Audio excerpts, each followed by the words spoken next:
Welcome back to ABC of Storytelling 2.0, where every week I share tips, tricks, techniques, and secrets that help you tell better stories.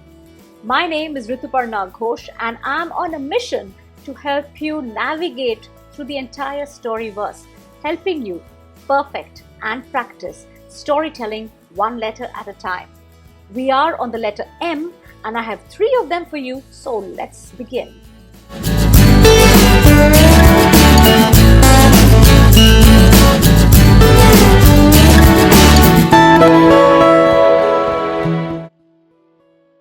A metaphor is a specific technique in which a story is used more figuratively than literally. When you tell a story, it is open for interpretation, and the story is a metaphor where all the things mentioned in that story are not to be taken literally for as they seem, but that which your listener or your audience makes meaning out of it. Let me give you an example. Once during a political rally, a kind, simple supporter asked Gandhiji, "Gandhiji, I'm a very simple man. I don't understand many things in the world. Can you tell me in simple words what is your message?" Gandhiji looked at the man.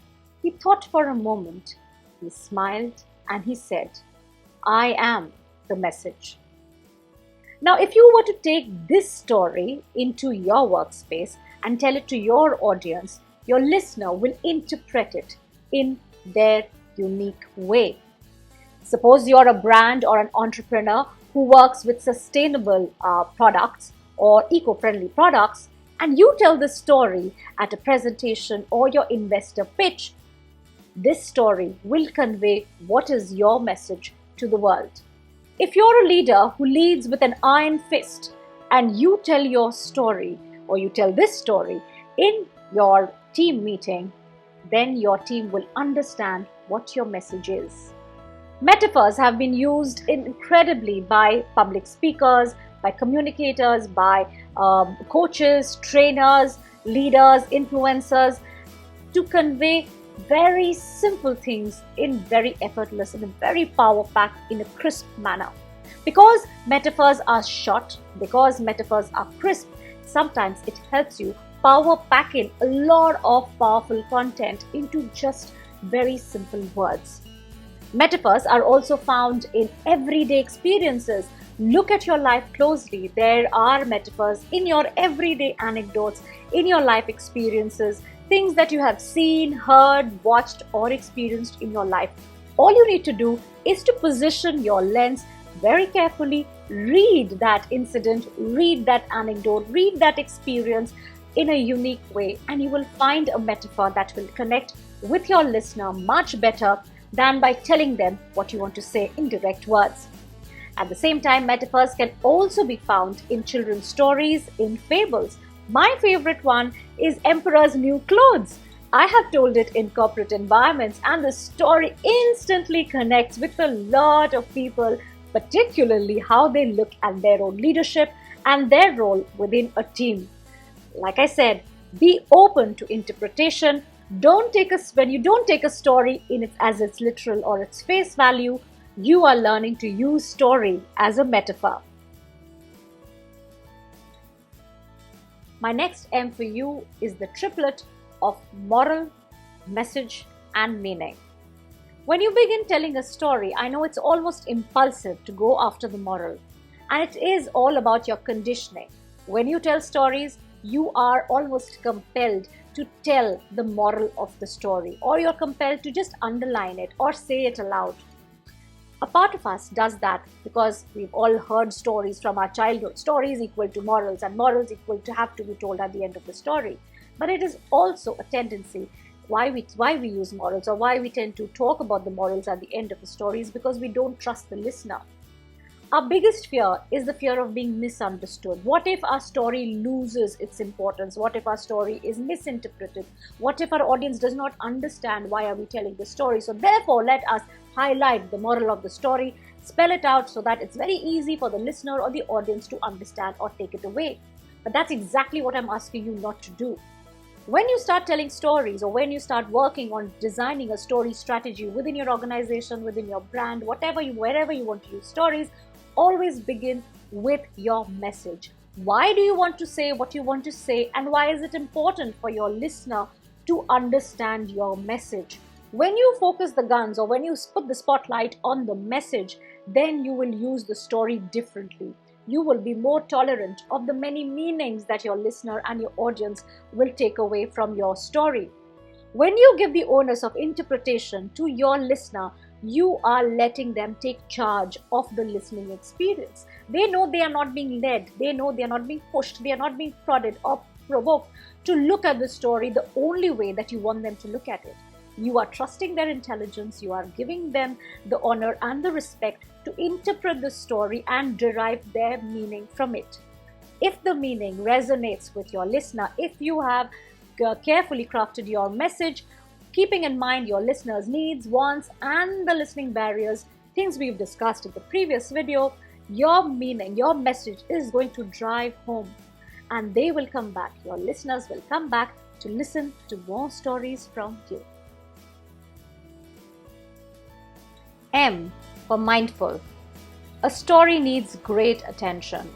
Your listener really needs an intent to listen, and your listener needs to really fight all the listening barriers and sit down and listen to your story. The listener needs to be mindful of the listening experience. The same goes for the storyteller as well.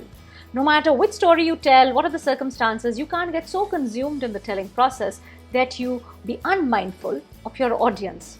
So therefore, the first tip, or the most important tip that I'm going to give all the storytellers, or the budding storytellers, or the ones watching this, is as you tell your story, be invested in that moment. Be mindful of your listener. Your listener is giving cues. Your listener is giving cues by the slight nod of the head, a shake of the head, a laugh that is induced at the right time, maybe a dip towards the phone when they're not interested in your story, or a shifting glance, or a body language which tells them that they want to get away, or they are very comfortably seated. Be mindful of your listeners, your audience, and how they are consuming the story. By watching your listeners, or by observing your listeners very carefully, you will be able to think on your feet, to re-strategize, to restructure, to reformat and refresh your story or its telling so that it is in sync with your listener. I know there's a lot of hard work in this, and it only gets better with practice. But being mindful is the most important tip that is very, very important for every storyteller. My work with adults, my work with in trainings as a story coach has enabled me to observe people's body language very, very closely. And I know that exact moment when my listener is not in sync with my story, or when my listener is lagging behind.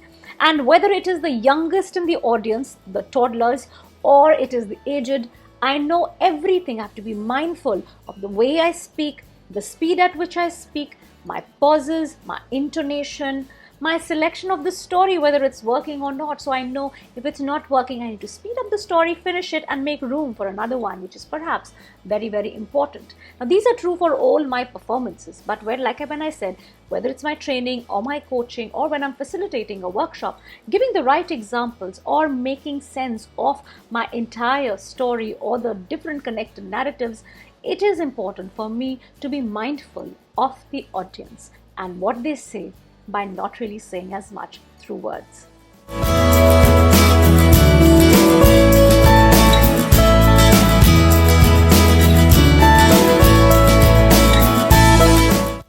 That's all we have time for this week on ABC of Storytelling 2.0.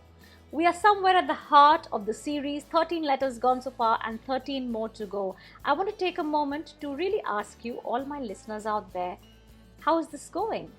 Is this series making any sense? Are you enjoying it? Are the tips useful for you? Are you applying them? Are they easy to apply? And are you seeing the results or not? I would love to hear from you, so drop me a line at contact@yourstorybag.com.